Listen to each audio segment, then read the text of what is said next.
Boa tarde a todos. Primeiramente, obrigada pelo convite.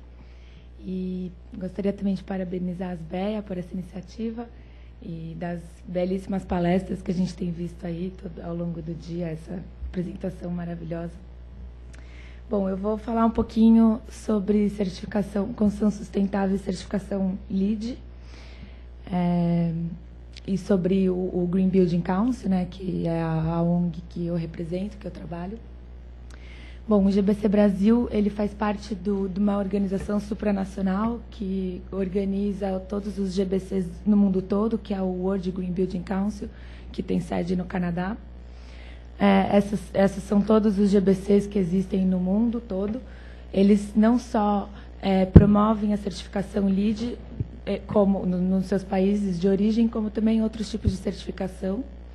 O importante é que os prédios possam possuir esse tipo de atestado de sustentabilidade.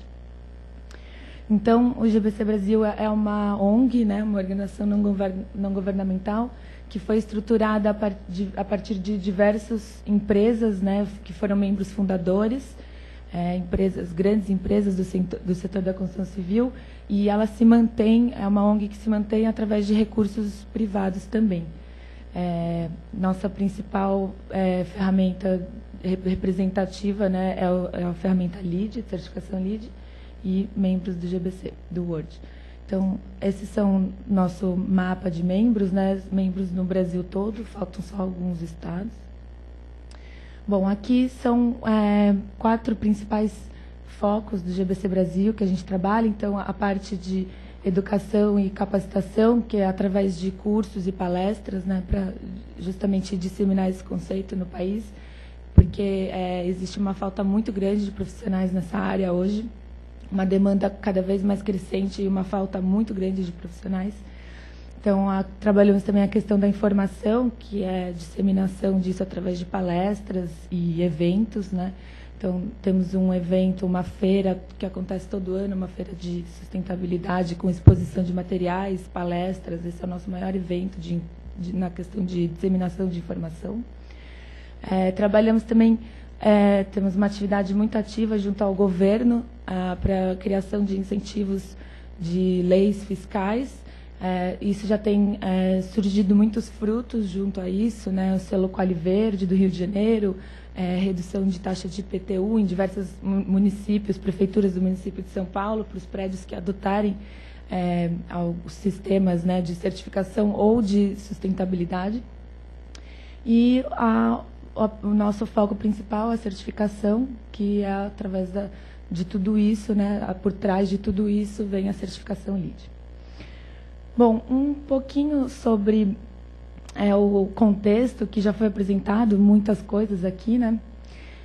A construção civil realmente é um ramo muito impactante hoje para o mundo. Ele gera quase 70% dos resíduos são oriundos da construção civil. Tem um consumo de quase 50% da eletricidade mundial é um consumo da construção civil, 21% do uso da água. Então, é um setor que demanda muita extração de recursos naturais, e a gente acaba se perguntando se é preciso destruir para construir, né? Essa é uma questão que foi colocada. A gente enxerga, então, como profissionais, arquitetos, né, que somos engenheiros, projetistas, que a nossa parte, né, nessa questão toda é a construção de green buildings. Então, o que seria um green building? Ele tem que, desde o estudo da viabilidade desse negócio, até passando por todas as fases de localização, concepção, construção, operação e até remoção de resíduos, você tem que ter prioridade para a sustentabilidade. Tudo isso tem que ser pensado em conjunto com todas as equipes de projeto, desde o início até o final da obra e pré-ocupação, né, e pós-operação deste prédio. Então, um green building é uma edificação que teve desde a sua concepção, construção e operação uso de conceitos reconhecidos de sustentabilidade. Bom, usando os 3 pilares, né, da sustentabilidade, quais são os benefícios de um green building para o planeta? Foram feitos um estudo pela Tishman Speyer. Eles avaliaram 100 edifícios que tinham tido uma certificação e 100 edifícios que não tinham. E os resultados comparativos foram esses. Um edifício que foi certificado, eles conseguiam reduzir até 30% de energia e reduzir até 60% da geração de resíduos. Quais são os impactos, então, econômicos, né, para o negócio? Esse mesmo estudo da Tishman avaliou, então, os custos desse projeto e chegou à conclusão de que 11% do custo total do projeto vem só do projeto em si, né, do custo de um edifício.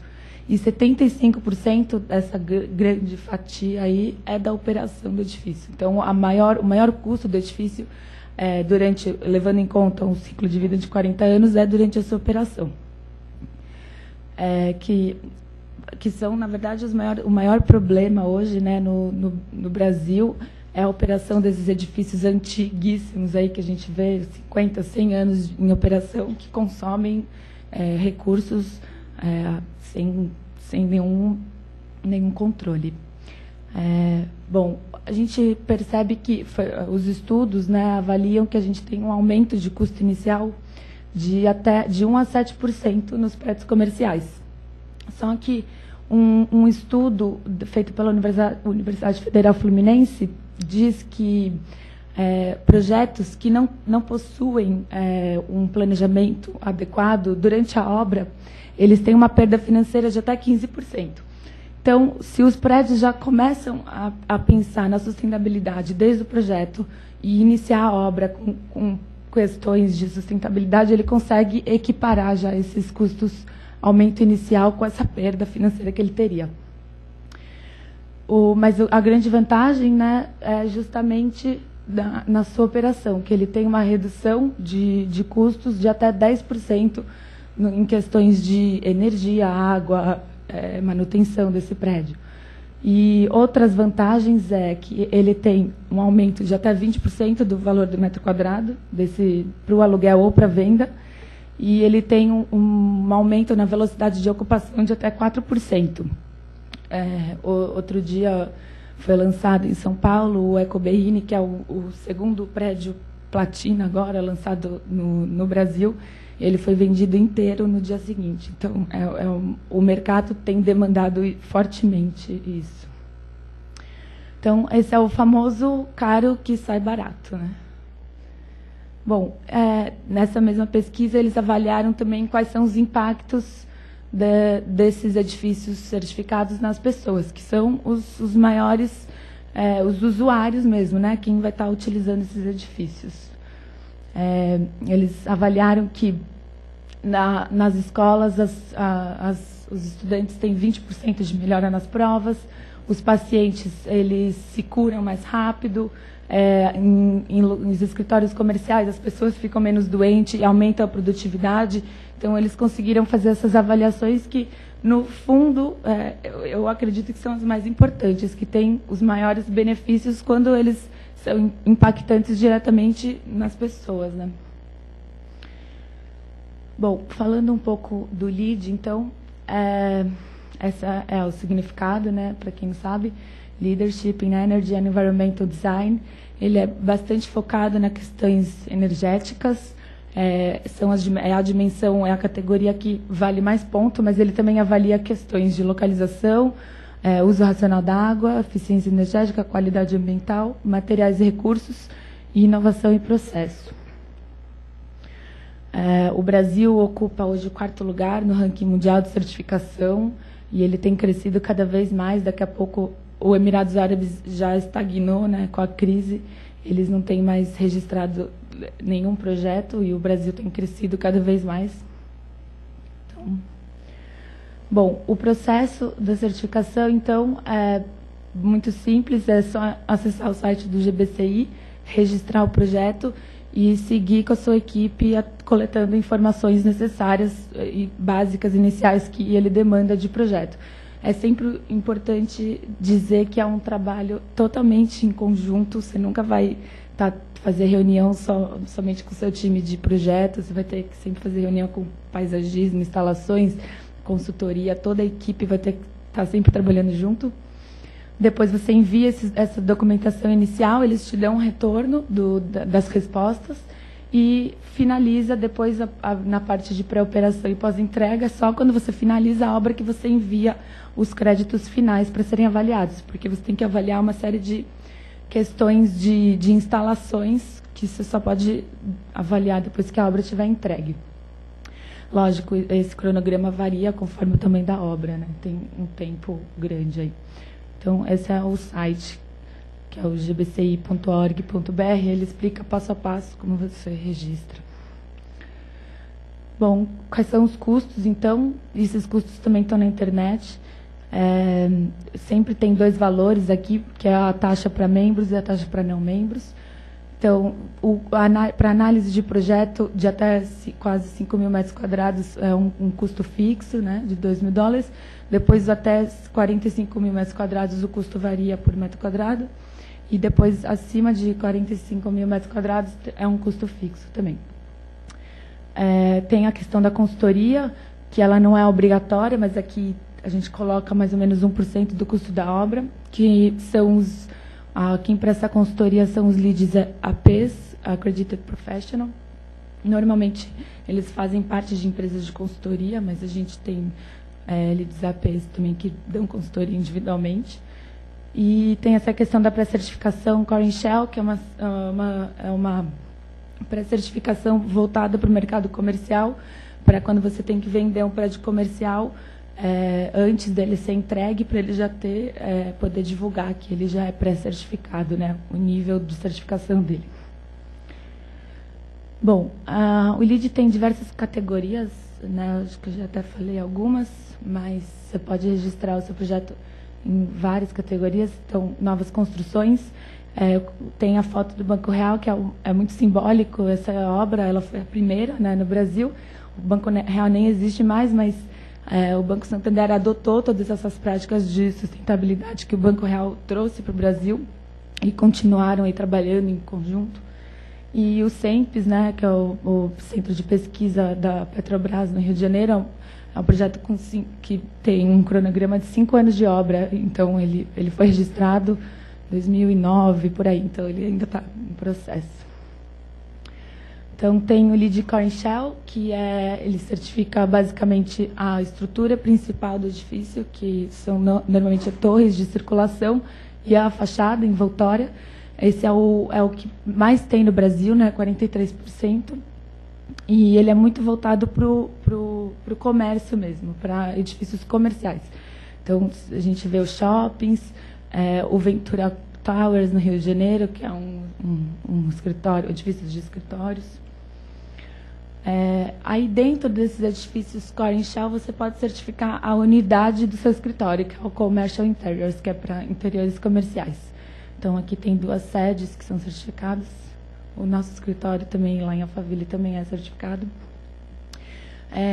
LEED para edifícios existentes, Existing Buildings, que é uma certificação completamente diferente da certificação de novas construções.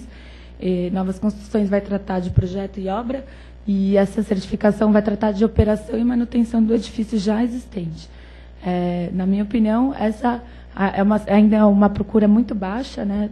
Tem 8% só das certificações são LEED EBs, mas, na minha opinião, é a mais importante, aí, que a gente deveria olhar melhor, com os olhos diferenciados. LEED Schools é nova, essa certificação surgiu ano passado, por isso que só tem 1%, mas a gente já tem várias escolas com certificação novas construções antes, né? LEED Desenvolvimento de Bairro, eu vi que a Pedra Branca é um dos apoiadores, né, do evento. Então, é um bairro que acho que vocês conhecem bem, aqui em Palhoça, e o setor Noroeste em Brasília também, que você trata questões de habitação, serviço, lazer, todas em conjunto, e as unidades são certificadas separadamente também. LEED Healthcare, também é novo, surgiu agora. Antes dos hospitais, né, Fleury, Einstein, Delboni, eles eram certificados NC, só que com essa nova certificação ela é muito focada para melhoria de qualidade do ambiente interno. Então, os quesitos de qualidade são extremamente restritivos. Lead Retail, que é para lojas de varejo, então toda a rede de McDonald's e Starbucks agora estão registrando suas lojas também. E a Lead for Homes, que existe nos Estados Unidos, mas ela não é aplicável fora dos Estados Unidos. O sistema construtivo de casas americanas é completamente distinto, né, do resto do mundo. E então o GBC Brasil trabalhou, sempre houve uma demanda muito grande para casas sustentáveis. E faz 1 ano e meio que a gente está trabalhando nisso para lançar esse referencial para casas. A gente lançou agora em setembro e está aberto para comentários públicos no site. É muito bom que todos vocês possam entrar e participar também disso. Vai ficar aberto até o final de outubro. E, a partir daí, a gente vai escolher 5 projetos que vão ser construídos no ano que vem, até o final do ano que vem, para colocar o referencial à prova. É um referencial totalmente brasileiro, baseado com normas brasileiras, então tem referências de Procel, CBCS, todas as normativas e padrões brasileiros que estão sendo discutidos aqui, estão sendo colocados no referencial.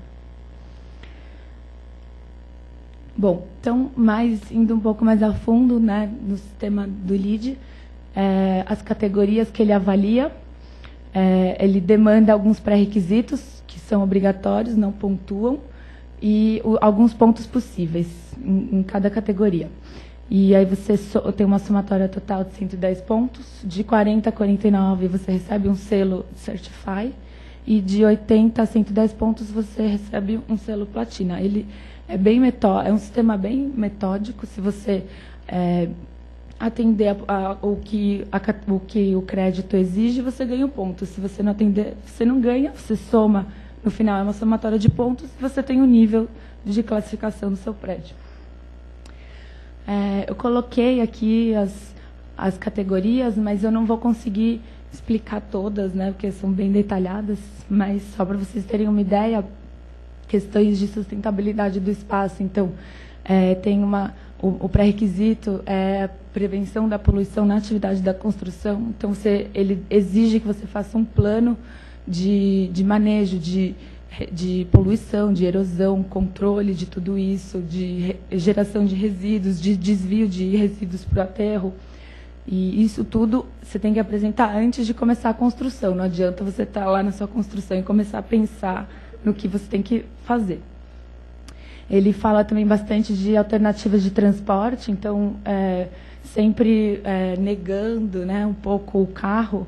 Ele fala de acesso de transporte público, bicicletários, utilização de veículos de baixa emissão, redução de áreas de estacionamento.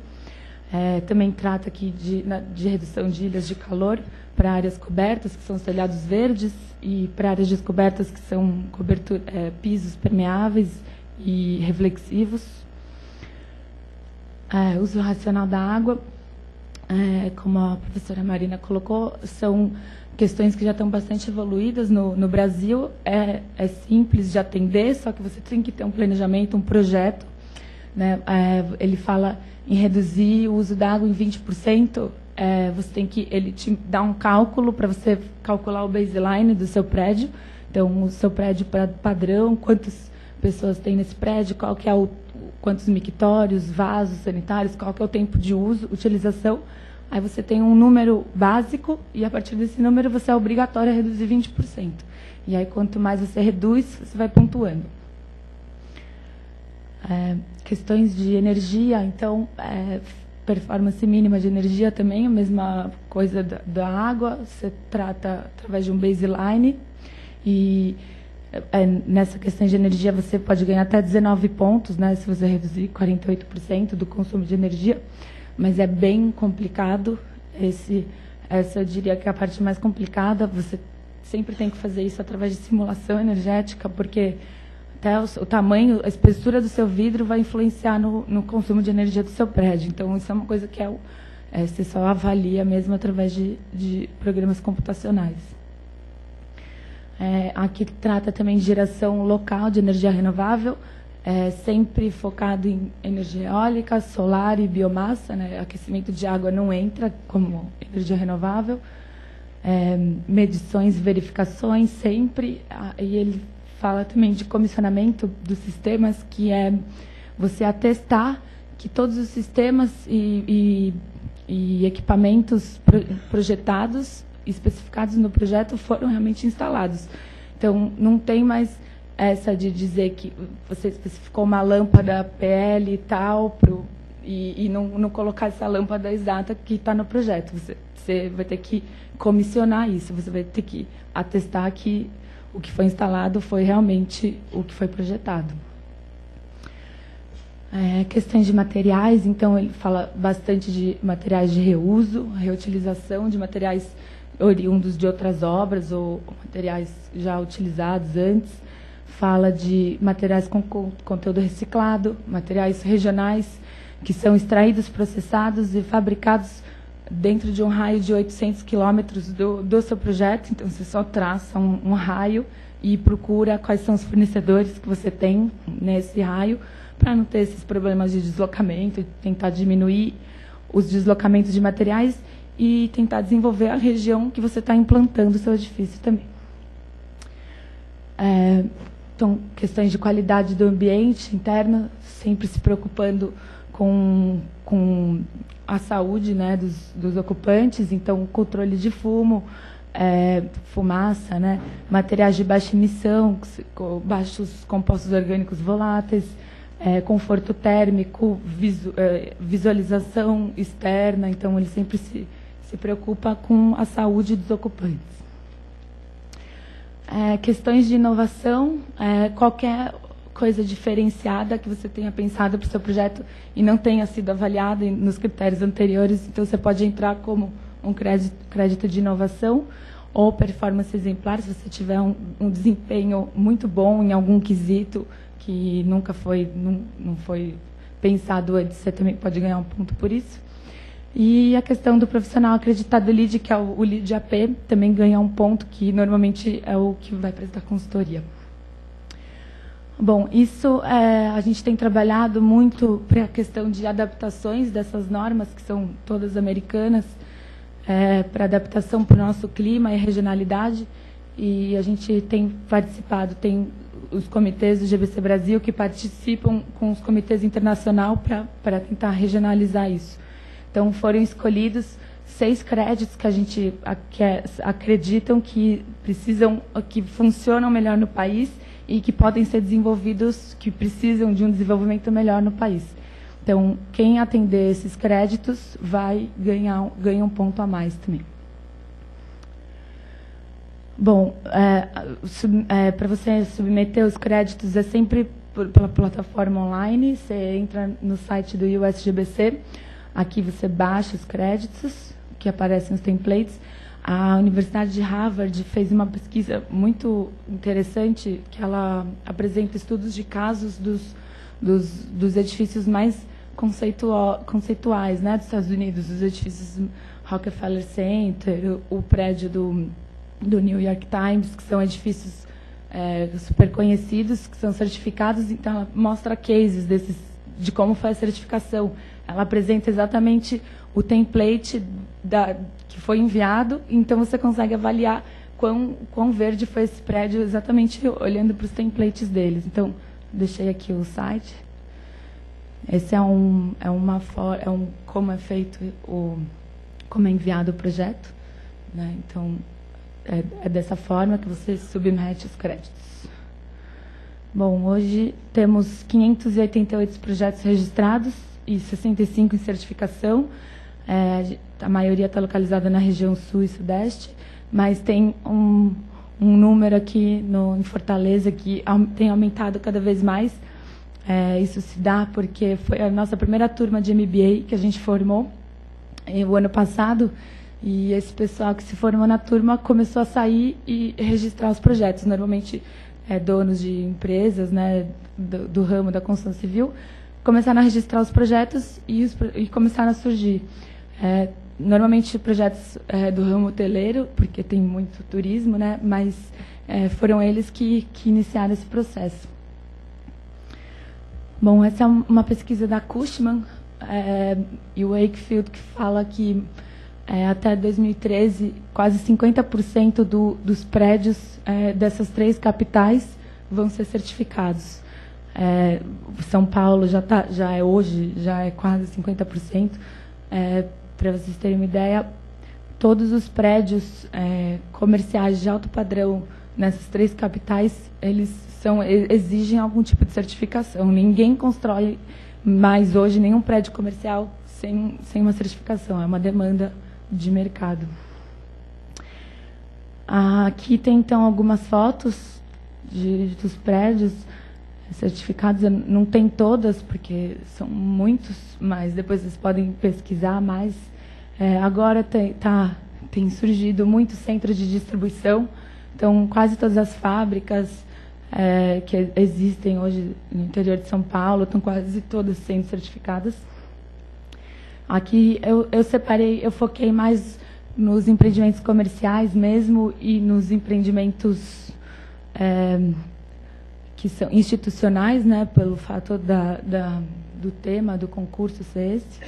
Então, aqui a gente vê todos os projetos da Petrobras hoje são certificados, o MIS de Copacabana, agências do Banco do Brasil, aqui o Museu do Amanhã, no Rio de Janeiro também, os sedes da Petrobras, Instituto de Tecnologia da Vale.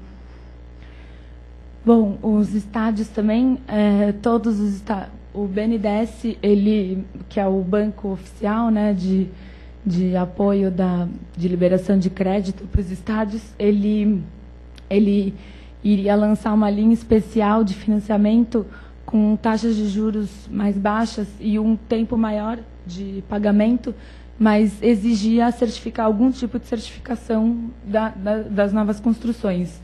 E o mercado, eles definiram a certificação LEED, hoje todos já se registraram no LEED, então em processo, né, de construção. Inclusive, 2 estádios, o Grêmio e o Palmeiras, que não estão na Copa, mas também estão sofrendo uma grande reforma, entraram na onda e também se certificaram. E todos agora... Mas o mais interessante disso é que a FIFA gostou tanto da ideia que, para as próximas Copas, ela vai exigir a certificação de todos os estádios. E isso foi uma coisa que se iniciou aqui no Brasil, né, junto com um trabalho nosso, e é muito importante que isso tenha começado aqui.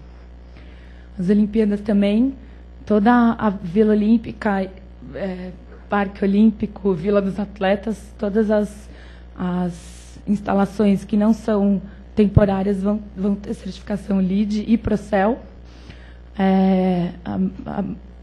A parte de Vila Olímpica, dos prédios dos atletas, é vendida para as pessoas. Os atletas utilizam durante as Olimpíadas, depois eles fazem uma reforma e ocupam um prédio, então são instalações que são permanentes e que vão ser certificadas.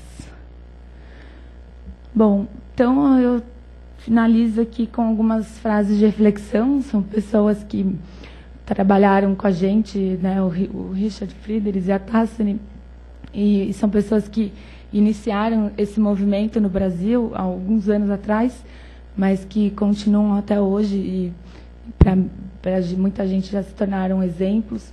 E eu espero que vocês, projetistas, eu inclusive, possamos levar isso cada vez mais adiante, né, e fazer como eles aí, quem sabe conseguir trazer mais gente para o movimento. Bom, obrigada pela atenção.